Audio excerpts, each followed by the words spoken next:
Compared with the peace talks under, all the others, ano ang kaibahan ng peace talks ngayon?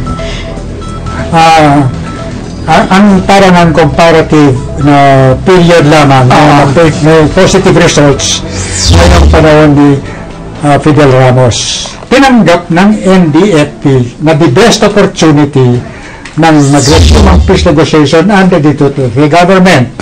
Siyempre, binigyan kayo ng 3 cabinet members. Hindi lang yun. Meron siyang track record na over 20 years ng dealing with the CPP-NPA sa kanyang region. Dideclare ng sarili niya, sabi niya ako, I am a leftist, but I'm a socialist, I'm not a communist. So sabi niya, hindi ako member ng Communist Party. No. Pero, kaibigan ko sila. I'm extending a hand of cooperation. Okay. At nag-alok siyang mag-appoint ng members ng cabinet. Nag-alok niya yung labor, DSWD. Siya ang nag-alok? Nag-alok siya. Hindi nyo hiningi? No, hindi hiningi. Okay. In fact, tinanggihan ng CPP-NPA, NDF.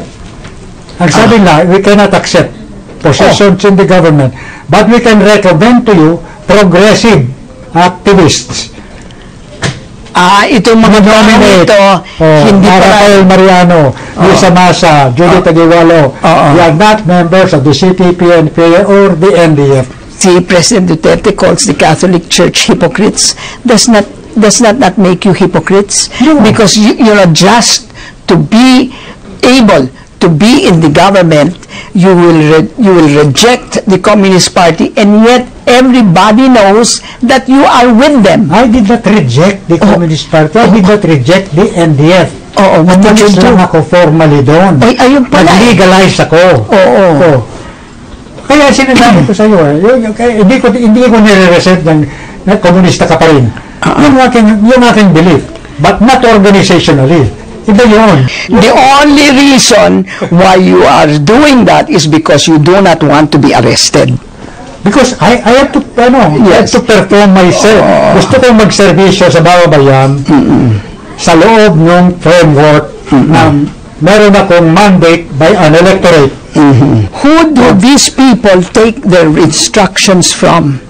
Itong mga Mariano, si Taguiwalo, si Lisa Masa, etc. Do they take their instructions from Jose Maria Sison?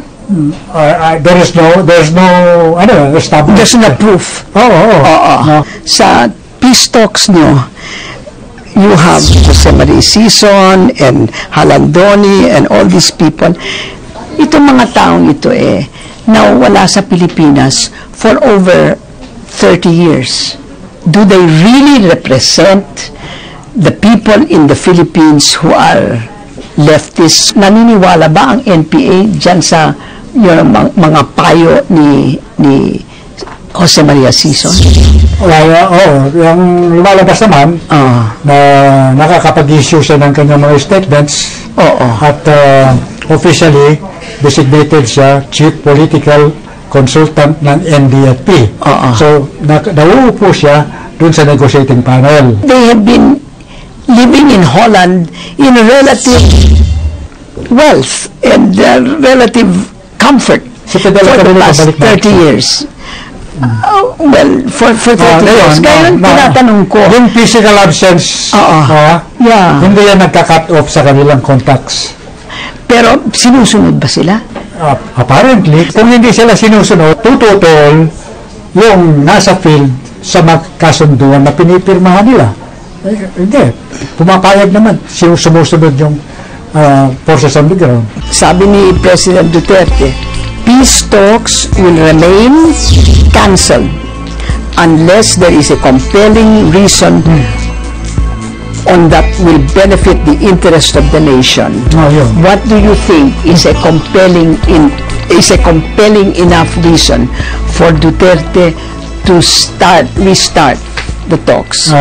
Nag-invest na siya, sa continuation ng peace talks.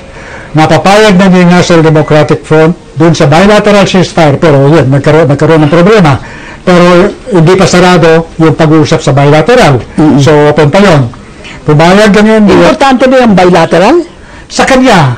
Oh, so Ayaw it's naman- not really an important thing. Tingnan mo ayaw, nung kami yung ako negotiator, ayaw namin yan.